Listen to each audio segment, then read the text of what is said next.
नमस्कार दोस्तों। मैं आपका दोस्त पत्रकार हरित कुमार और अ, उस परिवार के जो लक्ष्य हैं, जो टारगेट्स हैं और जो उसकी ताकतें हैं, आज हम उस पे बात करेंगे। और सबसे जो बड़ी बात है, देखो, पत्रकार समाज की आंखें हैं और पुलिस समाज के हाथ हैं। और हम इस मुद्दे को जो है, जो कि 10,323 शिक्षक मामला है, हम इस मुद्दे को, मैं पर्सनली बात कर रहा हूँ। क्यों? देखो, मेरे साथ तो कोई ऐसा इशू नहीं हुआ।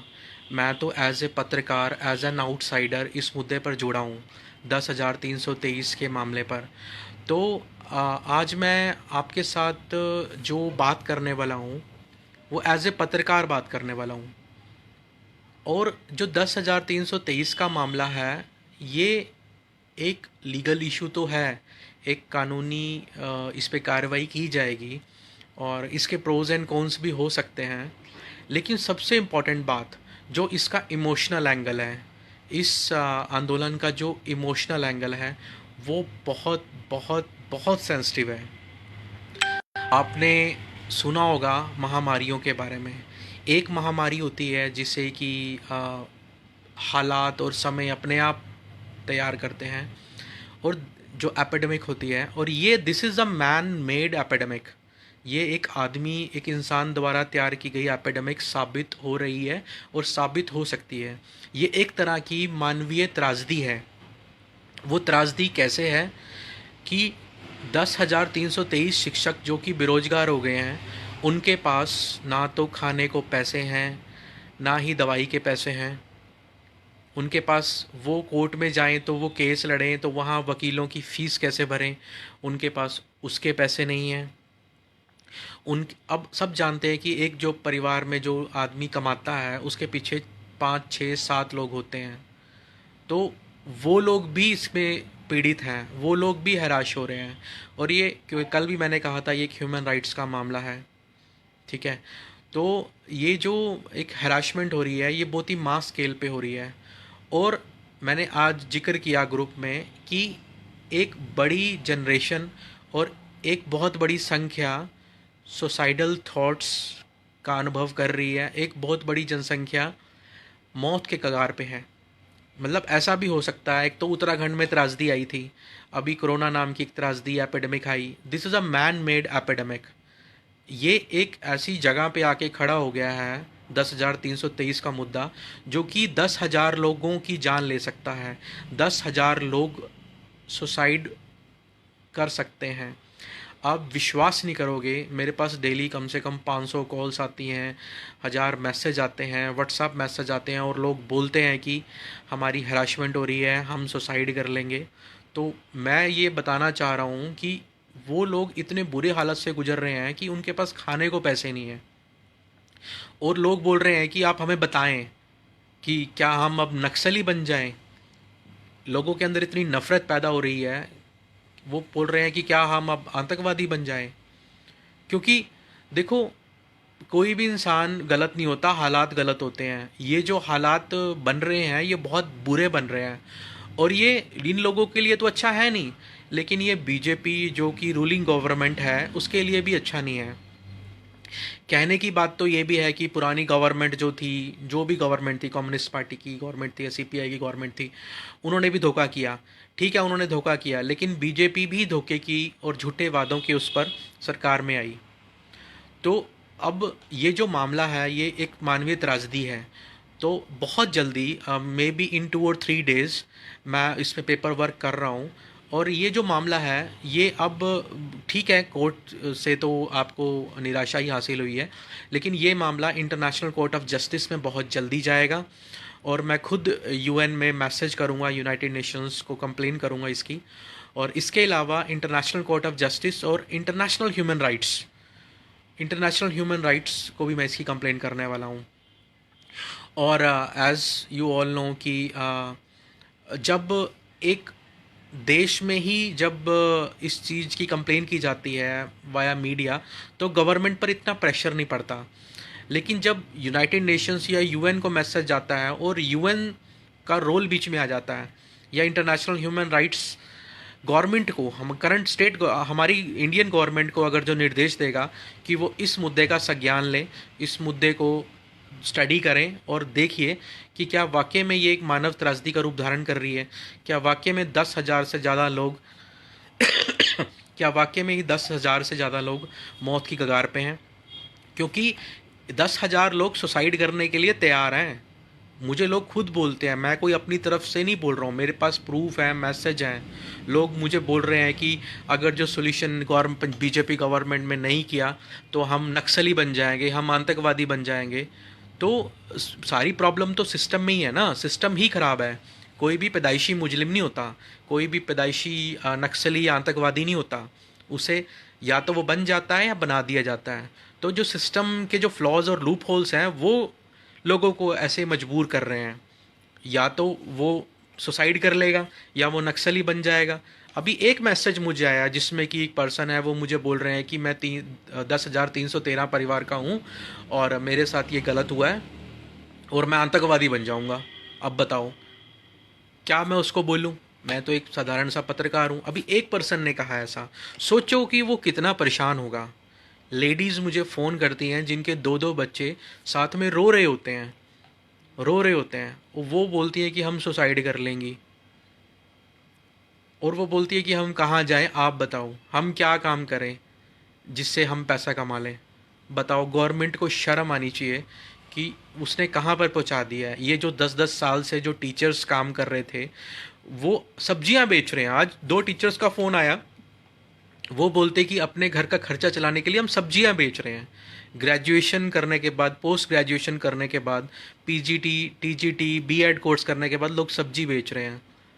तो चलो ठीक है, जब तक मुद्दा सॉल्व होगा तब तक होगा, लेकिन गवर्नमेंट को कम से कम इनको रीइंबर्समेंट मनी, ये जब तक ये मैटर क्लियरली सॉल्व नहीं होता तो कोई कंपनसेशन ग्राउंड पे कम से कम 10,000 15,000 महीना तो देना चाहिए।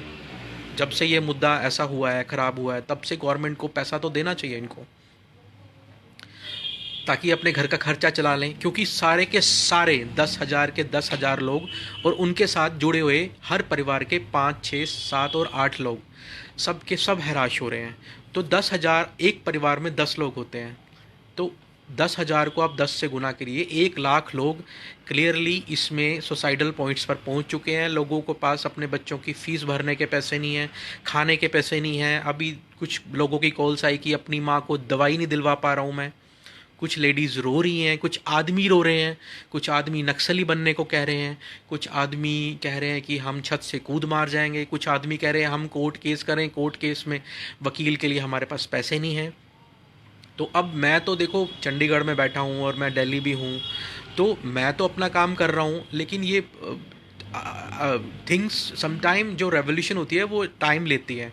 मैं अभी प्रेस नोट्स लिख रहा हूँ और मैं कुछ पत्रकारों को दिल्ली के सेंड कर रहा हूँ, जिसमें अंजना ओम कश्यप आज तक की, Rajat Sharma India TV, NDTV के राविश कुमार, और भी काफ़ी सीनियर पत्रकार हमारे देश के, दीपक चौरसिया हो गए, वेद प्रताप मलिक हो गए, प्रभु चावला जी हो गए इंडिया टुडे के, राहुल कनवल हो गए इंडिया टुडे के।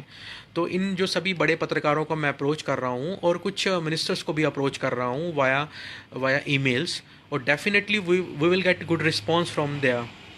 और एटलीस्ट मेरी एक, देखो मैंने तो ये मुद्दा सॉल्व नहीं करना है, सॉल्व तो ये जो सीनियर लीडर्स हैं उन्होंने सॉल्व करना है। मेरा एक काम है कि इस मुद्दे को त्रिपुरा से निकालकर, नॉर्थ ईस्ट से निकालकर दिल्ली के स्टूडियोज़ तक लेके जाना, न्यूज़ रूम तक लेके जाना, जो कि मैं ले जाऊंगा। आप उसका मुझ पे विश्वास कीजिए।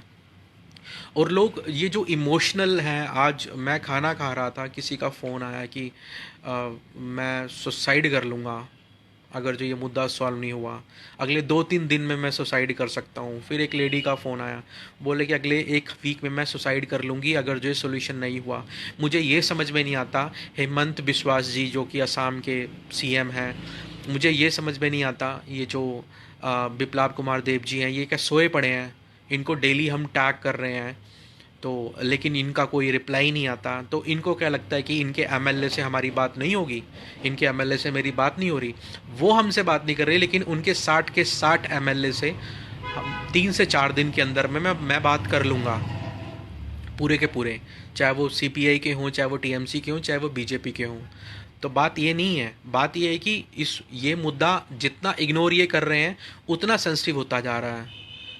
और इसकी आग, इस मुद्दे की आग, आपने देखा होगा कि ममता बनर्जी ने अपनी हर रैली में इनका जिक्र किया था, 10,323 का, हर रैली में। तो क्या इसका, इनको क्या लगता है कि इसका जिक्र यूपी इलेक्शन में नहीं होगा, पंजाब इलेक्शन में नहीं होगा, छत्तीसगढ़ के इलेक्शन में नहीं होगा, हिमाचल के इलेक्शन में नहीं होगा? ये जो हैरासमेंट सह रही है, तो इसका भुगतान इनको करना पड़ेगा।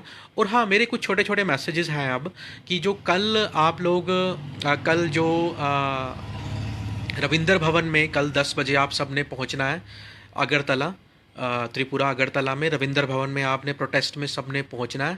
और हो सके तो अपने बच्चों को, छोटे बच्चों को और अपनी माँ बाप, माता पिता को भी आप साथ लेकर आएँ। और आपने ज़रूर पहुंचना है, ठीक है ना? देखो, जब मैं आपसे 3,000 2500 किलोमीटर दूर बैठा हूँ, जब मैं इस मुद्दे को इतना सीरियसली ले रहा हूँ, तो आप लोग तो आसपास ही हैं, तो आप इसको, मुद्दे को सीरियस लिए। और मैं आपको एक टाइम बता दूंगा कि कल एक टाइम पे आपने, एक ही टाइम पे, जैसे 10 बजे हो गया, 11 बजे हो गया, आपने एक ही टाइम पे एक ही मिनिस्टर को, हम वो डिस्कस कर लेंगे, या एक ही पत्रकार को टैग करना है सबने, एक ही वक्त में। सपोज 10 बजे हम चूज़ करते हैं, एक ही वक्त में 10,000 लोगों ने एक ही पत्रकार और एक ही मंत्री को टैग करना है, जो कि इस मुद्दे को सुलझा सकता है, ताकि ये मैसेज उन तक पहुंच जाए। और आपने वहाँ पर 4-4 5-5 कमेंट्स करने हैं एक ही समय में, मतलब अराउंड 10 से 15 मिनट के डिफरेंस में आपने एक ही 15 मिनट के समय में 5-5 कमेंट करने हैं कि please help us, we are to 10,000 to 23 teachers suffering from this, and हम टर्मिनेट हो गए थे। एक ही 15 मिनट के टाइम के अंतराल में आपने एक ही मिनिस्टर को टैग करना है, एट द रेट डाल के आप उस मिनिस्टर का नाम लिखेंगे, या एट द रेट डाल के आप अंजना ओम कश्यप लिखेंगे सपोज़, तो अंजना ओम कश्यप टैग हो जाएगी। अब एक ही 10,000 लोग जब एक ही वक्त में टैग करेंगे, तो वो उन तक जाती है बात, क्योंकि वो एसईओ के हिसाब से, जो सर्च इंजन ऑप्टिमाइजेशन के हिसाब से, उनकी जो नोटिफिकेशन होगी फ़ोन की या लैपटॉप की, उसकी नोटिफिकेशन में ये मुद्दा सबसे ऊपर आ जाएगा, ठीक है? तो ये पॉइंट आपने ध्यान रखना है कि आपने जो टैगिंग करनी है वो 15 मिनट के डिफरेंस में करनी है अंजना ओम कश्यप को, ठीक है, जो आज तक की पत्रकार है, क्योंकि वो उसकी नोटिफिकेशन में टॉप पे आ जाएगी कि 10,000 लोग अगर जो 15 मिनट में 5-5 कमेंट कर रहे हैं, मतलब 10,000, 15 मिनट में 50,000 कमेंट उसको रिसीव हो जाएंगे, अंजना ओम कश्यप को, तो दिल्ली तक बात पहुंच जाएगी थोड़ा और सेंसिटिव वे में। क्योंकि जब तक जो लोकतंत्र हमेशा संख्या बल के आगे झुकता है, संख्या के आगे, तो अब उनको भी पता लग जाएगा कि ये मुद्दा बहुत सेंसिटिव है, कि 10-10 हज़ार लोग इससे हराश हो रहे हैं, तो आपने इस चीज़ का ध्यान रखना है। नंबर 2, मैं जो भी डॉक्यूमेंट्स आपसे मांगूंगा, थोड़ा सा मुझे फैक्चुअल स्टडी अभी इस पे करनी है, क्योंकि मैं एक पत्रकार हूँ, तो मैं पत्रकार की दृष्टि से देख रहा हूँ, मैं विक्टिम नहीं हूँ। तो मैं इस पे कुछ डॉक्यूमेंट्स मुझे चाहिए होंगे, वो मुझे आप दे देना। और कुछ साइंस चाहिए होंगे, अराउंड 2,000 या 3,000 साइन चाहिए होंगे, वो दे देना। और ये जो यूनाइटेड नेशंस में कंप्लेन की जाएगी, तो उसमें ये जो मुद्दा है ये मैं डाल दूंगा 2 से 3 दिन के अंदर। और 2 से 3 दिन के अंदर मैं 60 के 60 जो एमएलएज हैं उनसे बात कर लूँगा कि आप इस मुद्दे को सुलझा दीजिए आज, कि उन सब के ये जो मुद्दे हैं 10,323, इसको सुलझा दीजिए। क्योंकि देखो, ये वर्क तो करना ही पड़ेगा, आपको कॉल करनी पड़ेगी। और हाँ, मैं मोदी जी से और अमित शाह जी से जो मैं टाइम ले लूँगा अपॉइंटमेंट का, अराउंड 1 से 1.5 महीने के बीच में हमें टाइम मिला है, तो 1 से 1.5 महीने के अंदर हमारी जो बात हो जाएगी वो पीएमओ में हमारी मीटिंग हो जाएगी, अमित शाह जी से भी हो जाएगी और जेपी नड्डा जी से, और अमित शाह जी से, और मोदी जी से, और ये जो हमारे जेपी नड्डा जी हैं, इन सब से हमारी मीटिंग 1 से 1.5 महीने के अंदर हो जाएगी। तो मैं ये चाहता हूँ कि आप लोग अपना एक रिप्रेजेंटेटिव तैयार कर लें, जो कि मेरे साथ दिल्ली जा सके, साथ रख सकें। और जो इंटरनेशनल कोर्ट ऑफ जस्टिस के जो लॉयर हैं उनसे मैं अप्रोच कर लूँगा, और जो यूनाइटेड नेशंस का जो ईमेल करना है, जो वहाँ पर कंप्लेन करनी है, वो भी मैं कर दूँगा, और ह्यूमन राइट्स में भी कंप्लेन कर दूँगा। तो इसमें थोड़ा सा कुछ डॉक्यूमेंट्स जो मुझे चाहिए होंगे, तो वो डॉक्यूमेंट्स आप लोग प्रोवाइड कर देना। और आप किसी भी चीज़ की चिंता ना करना, क्योंकि ये international human rights United Nations तक ये मामला जाएगा। हाँ, हर चीज़ टाइम मांगती है, और इसमें आप लोग बिल्कुल भी घबराएं ना। कल आप रविंद्र भवन 10 बजे त्रिपुरा अगरतला में पहुंच जाए।